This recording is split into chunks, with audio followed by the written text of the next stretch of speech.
What's going on, Marvel fans? Today we're going to be reviewing WandaVision Episode 4.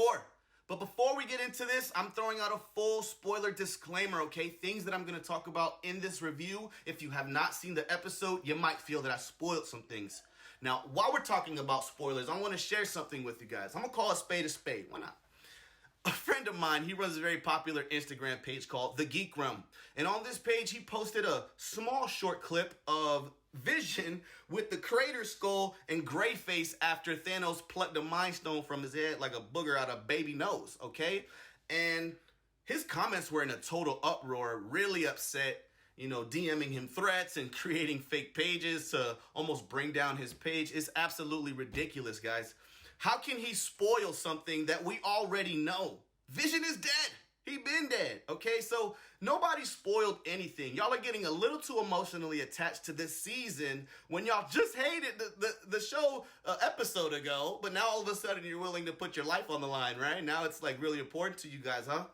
Yeah, Marvel fans are something else. With that being said, let's jump into this marvelous review of WandaVision Episode 4. In this episode, we find out a little bit more about Geraldine's character. If you don't remember who Geraldine is, she is the young lady that Wanda booted out of her little universe, out of her realm. Okay, now we find that she is actually Monica Rambeau. And if that name rings bells to you, it absolutely should, because she is Captain Marvel, like the second one. I guess you could say Captain Marvel 2. But I'm not going to get too much into that. But we do find out a little bit about Monica's background, where she's been, what she's doing. I'm going to break it down, okay? She was involved in the Thanos snap, okay? And in the universe, they call it the blip. So she's been gone for 3 years. She comes back, and she works for the company or organization called SWORD. Who could have saw that coming? I don't know. And she's trying to get back into the swing of things, but they're not allowing her to do what she used to do. So they're kind of sending her on FBI assignments. They're a higher form of FBI, I feel. SWORD, they're galactic, they're interstellar. And she ends up meeting Agent Wu. And if that name sounds familiar, it's because he's from Ant-Man. And he basically tells her that he's been sent on this goose chase. He's finding people that don't exist. This town doesn't exist. It's all weird. Nobody knows what's up. And just touching this force field, just by touching it, Monica gets sucked into the force field, almost forcing her to restart as Geraldine. And that's why I think in the previous episodes, she was being so nice to Wanda, but almost in a way like finding out what's going on. She almost didn't know why she was there just as much as Wanda and Vision.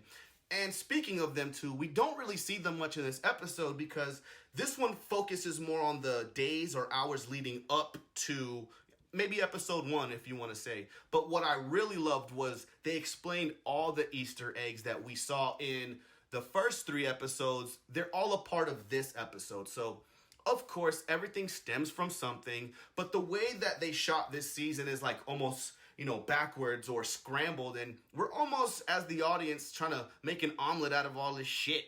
And I'm really enjoying it, okay? I love omelets. But I really want to see where it goes, okay? They brought back Dr. Lewis from the Thor trilogies, and I was super happy to see her, so excited.